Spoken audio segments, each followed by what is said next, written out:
옆 사람 보시면서 우리 교회 인사하겠습니다. 당신은 은혜 덩어리십니다.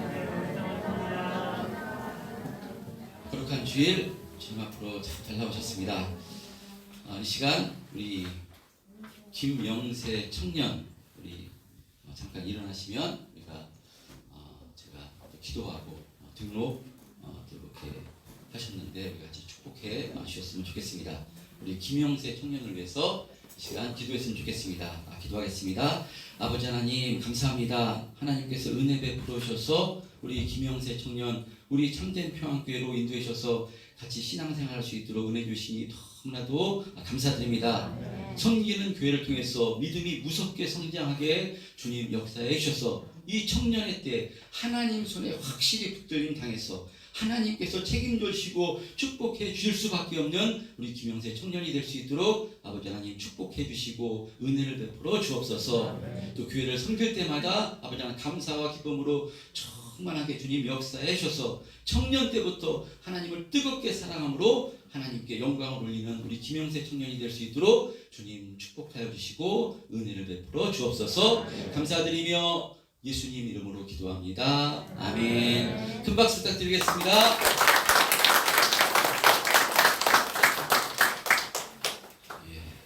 너무 감사합니다. 권사님 감사합니다. 다시 한번 박수를 드려야겠습니다. 권사님이요 한 영혼이 들어오면 그렇게 기쁘셔가지고 권사님이 1호입니다. 1호 여기 우리 참된 평안교회 제가 개척을 해서 십자가를 세우고 나니까요. 그 전에 지나다닐 때부터 이곳에 교회가 세워지면 좋을 텐데 기도하셨답니다. 그래서 교회가 세워지자마자 손자를 보내서 주보를 가져오라 그래가지고 제가 알지 못하는 분 가운데서는요 우리 김유상 목사님이 처음 이렇게 등록하셔서 지금까지 누가 등록하시면 오시면 그렇게 붙잡고 이렇게 식사하고 가라고. 그래서 지금 많이 여기 지금 붙잡히셔가지고 다니시는 분들인데 참 감사합니다. 그리고 저쪽에 의자가 장모님 안 불편하세요? 약간 비틀어도 되는데 제가 그래서 이쪽에 비틀어서 했는데 불편하시면 약간 비틀어져서 보셔도 될 것 같습니다. 기도해 주셨던 것처럼 장로님이 기도해 주셨던 것처럼 5월의 첫 주일 예배인데요. 올해는 5월은 잘 알고 있는 것처럼 가정의 달입니다. 그래서 이번 주 목요일 날 우리가 또 어린이날이고요. 다음 주일인 8일 어버이 주일입니다. 또 21일에는 부부의 날인데요. 5월 가정의 달 여러 가지 또 기념일들이 있는데 이런 기념일들을 통해서 더욱더 가정이 화목하게 되시는 은혜 있으시기를 바랍니다. 하나님께서 우리에게 축복해 주신 것 중에 또 가장 또 축복의 선물 중에 하나가 가정인 줄 믿습니다. 그러므로 우리 참된 평안교회 성도님들의 가정은요 행복한 가정, 복된 가정, 가정 천국이 되시기를 주님의 이름으로 축원드립니다. 그런데 이렇게 가정이 행복하고 복된 가정이 되려면요 우리가 노력해야 되는 줄 믿습니다. 잠언서 17장 1절에 보면요 마른 떡 한 조각만 있어도 화목하는 것이 제육이 집에 가득하고도 다투는 것보다 낫다라고 이렇게 말씀하는데 우리가 돈을 버는 이유도 또 세상에서 하려는 이유도 가족이 행복하기 위해서 그런 줄 믿습니다. 근데 가정의 행복을 깨트리면서까지 우리가 가정의 행복이 희생되면서까지 돈을 버는 데만 집중하고 성공하고 출세하는 데만 집중한다면 그것은 우선순위가 잘못된 것입니다. 가정이 행복하기 위해서 돈이 필요한 것이고 여러 가지 환경도 필요한 것이지만 그러나 그것이 행복의 우선순위는 아닙니다. 서로 사랑하고 섬겨주고 바로 용기와 힘을 주는 것이 우선이고요. 그러할 때 조금 가정에서 무엇이 부족하더라도 좀 형편이 어렵더라도 그 가정을 통해서 행복한 가정, 복된 삶을 살 수가 있는 것이니까요. 우리가 이런 행복한 가정을 이루기 위해서 우리가 힘쓰고 애써야 되는 줄 믿습니다. 저는 그런 의미로요, 예수를 잘 믿으면 행복한 가정이 된다고 확신합니다. 왜냐면요, 예수님을 잘 믿는다는 것은 하나님 말씀대로, 예수님 말씀대로, 성경 말씀대로 살기를 힘쓰는 것이니까요. 성경에 하나님께서 뭐라고 말씀하셨는가 하면요, 십계명을 통해서 인간에게 주신 계명 중에서 가장 큰 계명, 내 부모를 공경하라. 그러면 내가 땅에서 잘 되고 장수할 것이다 라고 말씀하셨습니다. 또 에베소서 5장 6장에 보면요, 또 뭐라고 말씀하는가 하면요, 부부간에도 서로 사랑하고 섬기며 하나 될 것을 말씀하며요, 자녀들은 부모님께 순종하고 또 부모들도 자녀를 노엽게 하지 말고 주의 교훈과 훈계로 자녀를 잘 양육하라 라고 말씀하는 것이니까요, 예수님을 잘 믿으면 바로 이 말씀대로 살기를 힘쓰게 되기 때문에요, 가정이 행복하고 복된 가정이 된다고 저는 확신합니다. 그런 의미로 우리 참된 평안교회 성도님들 모두 예수님 잘 믿으심으로 더욱더 행복하고 복된 가정이 되시기를 주님의 이름으로 축원드립니다. 이렇게 예수님 잘 믿으면요, 하나님 주신 축복이 참 너무나도 많습니다. 그 중에서 또 오늘도요, 예수님 잘 믿으면 특별히 하나님 주시는 평강이 있음을 오늘 성경은 말씀하고 있습니다. 계속해서 요한복음을 통해서 은혜를 나누고 있는데요, 부활주일 또 지난주일 막달라 마리아를 중심으로 하나님 말씀을 증거했습니다. 막달라 마리아는 예수님으로부터 예수님이 7 귀신을 내쫓아 주시자 그 은혜에 받은 은혜에 너무나도 감사해서 끝까지 예수님을 따랐던 여인이 막달라 마리아입니다. 근데 막달라 마리아도 예수님께서 부활하셨을 것이라고는 알지 못하고 믿지 못했습니다. 그래서 부활하신 예수님께서 뒤에 계 서신 것을 눈으로 보고도 예수님께서 누구를 찾느냐 이 음성을 듣고서도요, 예수님을 눈으로 보고 귀로 음성으로 듣고서도 예수님께서 부활하셨을 것이라고는 바로 생각하지 못합니다. 그러니까 막달라 마리아도 예수님으로부터 받은 은혜가 너무나 크기 때문에 예수님을 계속해서 쫓은 것이지만, 그러나 그 막달라 마리아의 중심은요, 바로 예수님이 아니라 내가였습니다.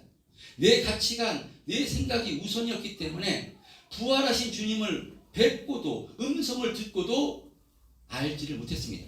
부활하셨을 것이라고는 전혀 생각하지 못했습니다.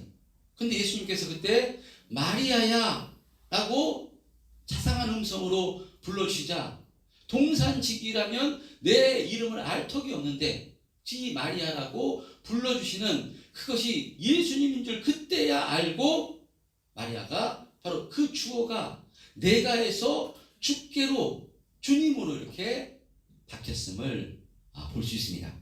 자, 그러니까요, 이렇게 부활하신 주님을 만나 내가에서 주님으로 주어가 바뀌게 되므로 그녀는 평생 주님께 붙들려서 감사와 기쁨으로 이 부활의 주님, 생명의 주님을 증거하는 복된 삶을 살았던 것입니다. 자, 그런데 이렇게 막달라 마리아로부터 내가 부활하신 주님을 만났다, 내가 부활하신 주님의 만난 첫 증인이다, 그리고 주께서 나에게 이렇게 말씀하라고 하셨다, 제자들에게 예수님께서 부활하셨다는 소식을 바로 전했는데 어찌된 일인지 오늘 본문에 보면요, 이 부활하셨다는 소식을 들은 이 제자들 감사와 기쁨으로 충만한 것이 아니라 두려워하고 있었음을 볼 수 있습니다. 본문 19절에 보면요, 이렇게 말씀하는데요, 이날 곧 안식 후 첫날, 이렇게 말씀이 시작되는데, 안식 후 첫날 저녁 때, 그러니까 예수님께서 부활하신 저녁 때입니다. 막달라 마리아는 아침에 예수님을 만났어요. 부활하신 예수님을 만나서 아마 그 기쁨으로 충만해서 오전에 이 제자들에게 예수님 부활하셨다고. 예수님의 시체를 누가 옮겨간 것이 아니라 예수님이 부활하신 것이라고. 부활하신 예수님이 나에게 나타나셔서 예수님께서 나에게 이렇게 전하라고 가르쳐 주셨다고 제자들에게 분명히 이 소식을 전한 것인데, 어떻게 된 것인지 이 부활의 말씀을 듣고 정말 예수님 부활하셨냐고, 예수님이 그렇게 말씀하시기라고 하셨냐고 막달라 마리아에게 듣고 감사와 기쁨으로 충만한 것이 아니라, 제자들은 어찌된 일인지 문을 꽉 걸어 잠그고 두려움에 떨고 있었던 것입니다. 왜 두려워 떨고 있었느냐? 유대인들을 두려워하여, 유대인들이 혹시 하려면 어떻게 하는가? 그 두려움에 붙들려서 문을 걸어 닫고요, 바로 두려움에 떨고 있었던 것입니다. 막달라 마리아가 예수님 부활하셨다고 전했음에도 불구하고 이들은 자신의 눈으로 직접 부활하신 예수님을 보지 못했기 때문에 말도 안 된다고 생각해서, 어떻게 사람이 죽은 지 3일 만에 다시 살아날 수 있단 말이냐? 마리아, 너 유령을 본 것이다 라고 제자들은 믿지 않았던 것 같습니다. 그래서 마리아를 통해서 예수님이 부활하셨다는 말을 듣고서도요, 이들은 예수님을 죽인 유대인들이 자신들도 붙잡아서 해를 가하면 어떻게 하나 두려워서 문을 꼭 걸어 잠그고 두려움에 떨고 있었던 것입니다. 지금 막달라 마리아와 제자들의 모습을 비교하면요, 극명한 차이를 볼 수 있습니다. 막달라 마리아는 너무나 기뻐서 만나는 사람마다 예수님의 부활을 알렸을 것입니다. 예수님 부활하셨습니다. 내가 부활의 첫 증인입니다. 예수님은 우리의 죄를 담당하시고 십자가에서 죽으시고 부활하신 우리의 구세주입니다. 예수님을 믿으십시오 라고 복음을 증거했을 것인데, 거꾸로 복음을 증거해야 될 이 제자들은 유대인들에게 해를 당할까봐 두려워서 문을 확 걸어 잠그고 바로 두려움을 떨고 있었던 것이니까요, 극명한 차이를 보이고 있는 것입니다. 그것은 부활하신 예수님을 직접 본 사람과 그렇지 않은 사람의 차이가 이런 모습으로 나타나고 있는 것입니다. 여러분, 우리의 인생도 마찬가지인 줄 믿습니다. 우리의 인생을 이 땅에 살아갈 때 우리를 두렵게 하고 염려케 하는 것이 많이 있습니다. 언론을 통해서 이제 보면요, 지금 우크라이나 이 전쟁 상태를 보면요, 정말 어떻게 저런 일이 일어날 수 있는가? 이 땅에서 전쟁은 다시는 일어나지 말아야겠다, 일어나서는 안 된다, 그런 생각이 듭니다. 영화에서, 재난 영화에서 보는 것처럼요, 우크라이나 이 돈바스 지역 보면요, 정말 폭탄에 맞아가지고 정말 전부 다 폐허가 된 모습을 여러분들이 보셨을 것입니다. 길거리에 시체들이 나뒹굴고요, 정말 이런 모습을 볼 때 정말 전쟁이 너무나도 안타깝고요. 지난 월요일인가요? 동기 목사님들이 천안에 오셔서 제가 예배를 같이 드리고 독립기념관을 갔었는데, 독립기념관 마침 휴관일이라서 그냥 벤치에 앉아서 이야기하고 있는데요, 전투기들이 막 떼를 지어서 그냥 낮게 이렇게 지나가는 겁니다. 그래서 군인들이 이것을 촬영하고 있고, 그래서 이게 무슨 일인가 그래서 물어봤더니만 어린이날 그것을 그 에어쇼, 전투기 에어쇼 이렇게 예행 연습을 한다고 그것을 찍고 있었는데요, 정말 전투기가 낮게 나가니까 소리가 정말 엄청나가지고 저 그렇게 낮게 내려가는 건 처음 봤습니다. 소리가 너무 엄청난데, 만약에 전쟁이 일어난다면 그렇게 그 전투기들이 다니면서 폭탄이 투하되고요, 그런 모습을 생각할 때 정말 아찔하고 정말 큰일이다 라는 생각이 들었습니다. 지금 이렇게 전쟁 이런 가운데 또 북한은 핵무장을 지금 강화해서 지금 협박을 가하고 있는 상황이고요, 또 전쟁으로 인해서 우리가 지금 인플레가 너무나 심하게 돼가지고요, 정말 물가가 장난이 아닌 상황 가운데 우리가 지금 여러 가지 이 땅 살아가고 있는 상황과 환경을 보면요, 참 염려가 되고 두려움이 생기고 지금 그럴 수밖에 없는 상황 가운데 우리가 살아가고 있습니다. 여러분, 그리고 우리 각 성도님들의 개인적인 삶의 현장에서도 참 어렵고 힘든 문제들이 하나둘이 아닐 것입니다. 성경은 이 땅의 삶이 수고와 슬픔뿐인 인생이라고 하는데 정말 그렇습니다. 상황과 환경만을 바라보면요, 두려움과 염려가 우리를 추장할 수밖에 없는 우리의 인생입니다. 여러분, 그런데 이 기독교 신앙의 능력은요, 이 두려움의 빗장을 걷어낼 수 있는 것입니다. 우리 가운데 두려움과 염려와 불안의 빗장을 바로 이 부활하신 예수님이 우리 마음 가운데, 심령 가운데 오시면요, 우리의 마음이 두려움과 불안과 염려에서 해방돼서 감사와 기쁨으로 충만하게 될 수 있는 것입니다. 이것이 기독교 신앙의 능력입니다. 바로 오늘 말씀은 이것을 우리에게 확인시켜주고 있는 것입니다. 지금 예수님을 죽였던 유대인들이 예수님의 제자라는 이유로 자신들도 해할 수 있다는 그 두려움에 제자들은 마가의 다락방에서 문을 콱 걸어 잠그고 바로 두려움에 떨고 있었던 것인데, 이런 제자들에게 예수님께서 나타나셔서 19절 하반부에 보면요, 그들 가운데 서서 너희에게 평강이 있을지어다 라고 말씀합니다. 너희에게 평강이 있을지어다. 그런데 이렇게 말씀하시는데, 예수님께서 이 굳게 닫힌 문을 밖에서 두드린다거나 문을 열어달라고 해서 문을 열고 오신 것이 아닙니다. 문은 굳게 닫혀 있는데 두려워 떨고 있는 제자들 앞에 예수님께서 나타나셔서 제자들에게 이렇게 말씀하실 때, 너에게 평강이 있을지어다 라고 말씀하실 때 제자들 어떻겠습니까? 가뜩이나 두려움에 떨고 있는데 문도 안 열렸는데 갑자기 예수님이 앞에 나타나시니까 이것은 제자들은요, 유령인 줄 알았을 것입니다. 그래서 아마 두려움이 배가 되었을 것입니다. 그래서 이런 상황을 누가복음 24장 37절에는요 이렇게 묘사하고 있습니다. 누가복음 24장 37절은요, 저희가 놀라고 무서워하여 그 보는 것을 영으로 생각하는지라. 제자들은 갑자기 예수님께서 문이 닫혀 있는데 자신들 앞에 나타나자 영으로, 쉽게 말해 귀신으로, 예수님을 귀신으로 생각하게 되어서 더 큰 두려움에 빠지게 된 것인데, 그래서 두려움에 빠져 있는 이 제자들, 무엇 때문에 두려운 줄 아시고요? 예수님께서는 당신이 귀신이 아니라 부활하셨음을 가르쳐 주시기 위해서 창에 찔리신 옆구리를 보여주심으로 그때서야 제자들은 예수님이 귀신이 아니라 부활하셨음을 알고 기뻐했다라고 성경은 기록하고 있습니다. 자, 그럴 때 예수님께서는 다시 한번 이들에게, 기뻐하고 있는 이들에게 이르시되 너에게 평강이 있을지어다. 아버지께서 나를 보내신 것 같이 나도 너희를 보내노라 라고 이렇게 말씀하십니다.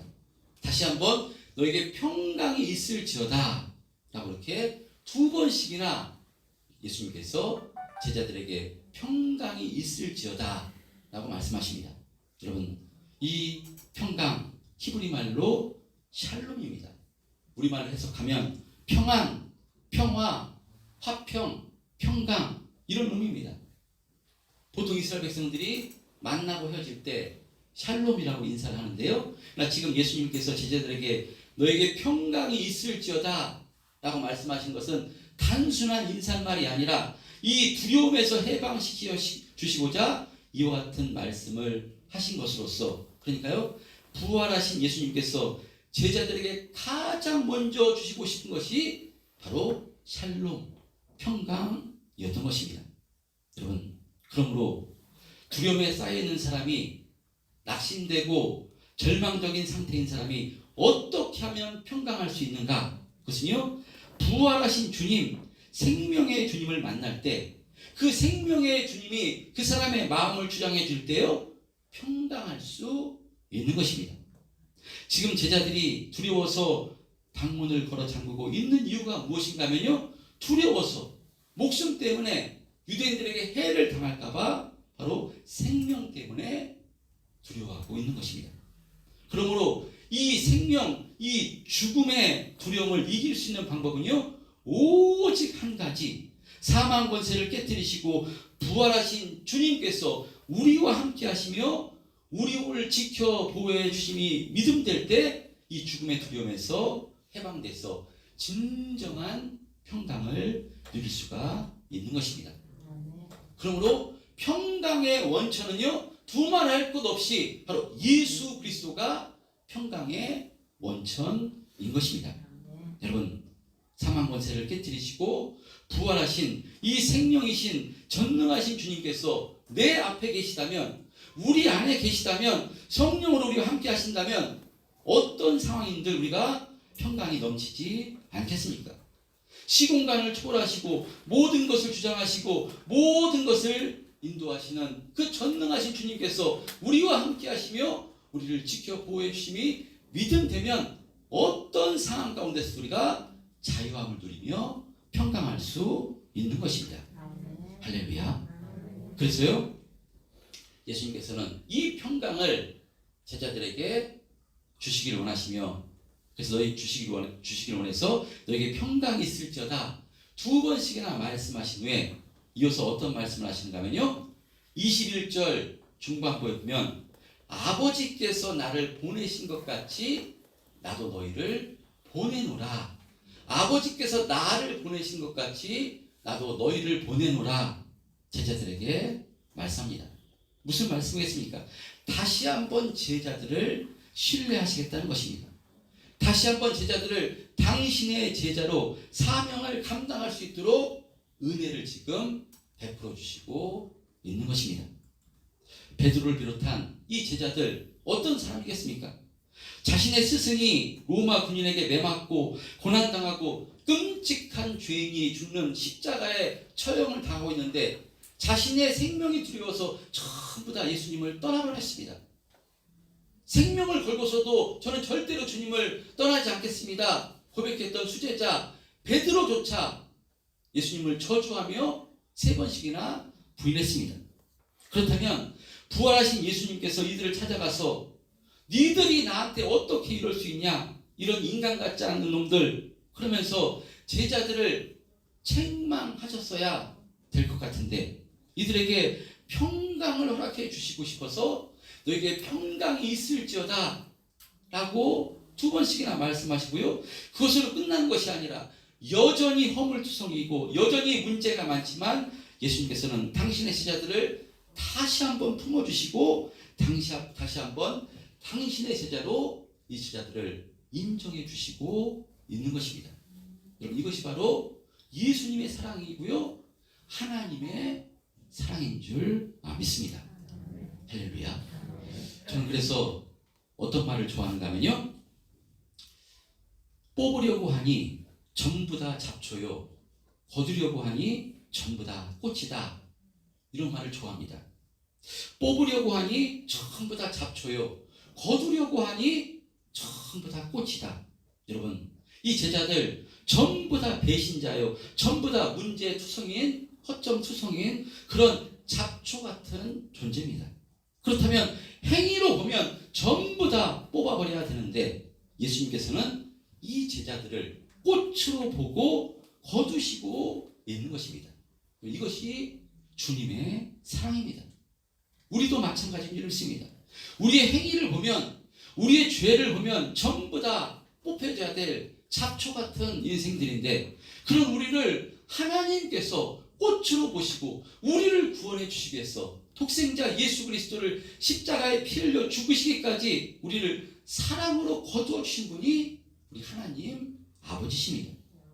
저는 그래서 목회를 하면서도요, 이 말, 그래서 이런 의도로 이런 말을 이렇게 중심 삼아 목회를 하려고 애를 쓰고 있습니다. 사실 목사인 저부터 잡초 같은 존재인데, 허물 많은 죄인인데 누가 누구를 판단할 수 있겠습니까? 그러므로 우리 성도님들 한 분 한 분 꽃과 같이 귀한 존재로 여겨서 바로 사랑하며 섬기며 천국 가는 그날까지 함께 우리 참된 평안교회에서 행복한 신앙생활 했으면 좋겠다. 이것이 저희 담임 목사로서의 소망입니다. 그런 의미로 우리 참된 평안교회 성도님들 모두 교회와 한몸 되셔서 서로 사랑하며 섬기며 행복한 신앙생활 하셨으면 좋겠습니다. 여러분, 그리고 우리 모두 다 이 주님의 사랑을 본받았어요.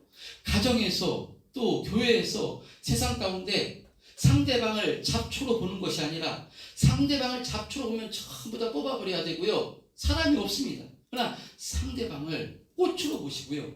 남편을 꽃으로 보시고요. 아내를 꽃으로 보시고요. 자녀를 꽃으로 보시고요. 세상의 모든 사람을 꽃으로 보시고 그래서 끌어안아주고 낮아져서 섬기는 삶을 사심으로 해마다 예수님을 닮아가시는 우리 참된 평안교회 성도님들이 다 되시기를 주님의 이름으로 축원드립니다. 여러분, 이렇게 예수님께서 제자들에게 평강을 허락해 주시고 이들에게 다시 한번 당신의 제자로 다시 한번 신뢰해 주시겠다고 이렇게 해 주시자 이 제자들이 어떻게 변합니까?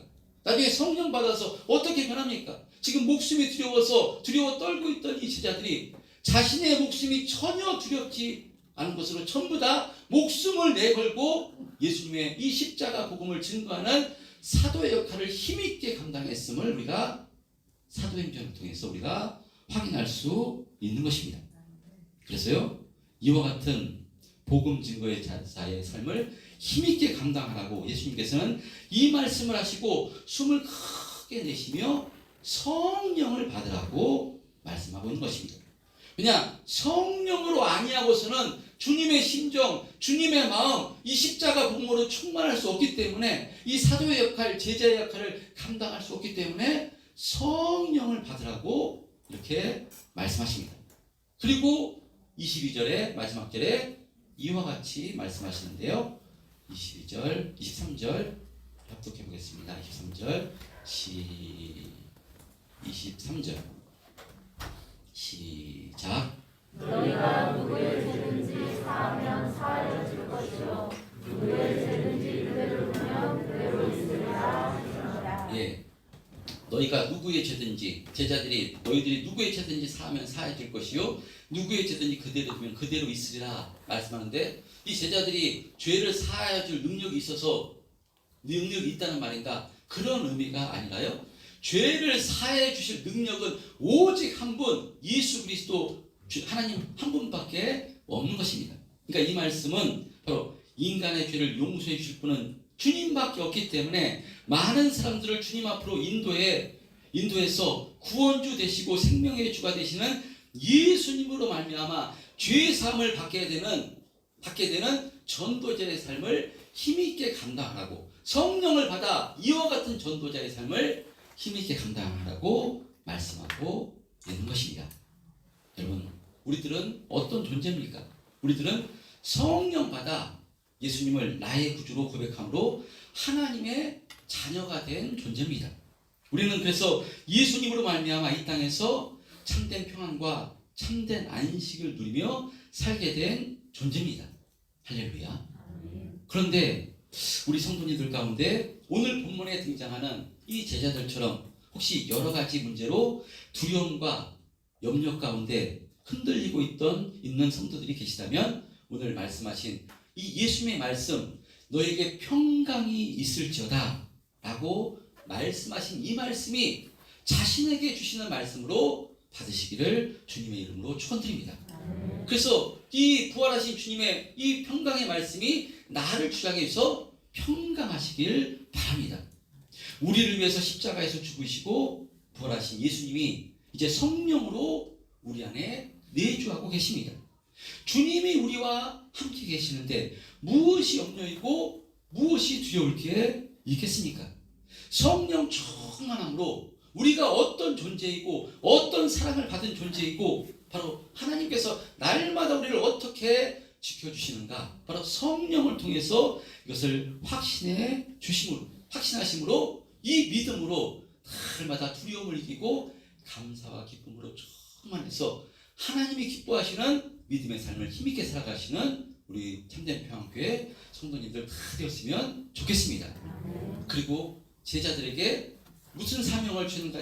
다시 한번 사명을 세상 가운데 생명을 전하는 이 생명의 증인으로 생명의 전도자로 보내셨음을 다시 한번 깨달아 우리도 이 땅 가운데 어떤 존재로 세상 가운데 보내셨는가 하면요, 이 부활의 주님, 생명의 주님, 평강의 주님을 증거하는 증인으로 바로 증거자의 삶을 살라고 보내셨음을 다시 한번 성령으로 깨달아서, 가장 먼저는요, 내가 성령으로 충만해서 내가 기쁨과 감사로 충만해야지 증인되고 증거자의 삶을 살 수가 있는 것입니다.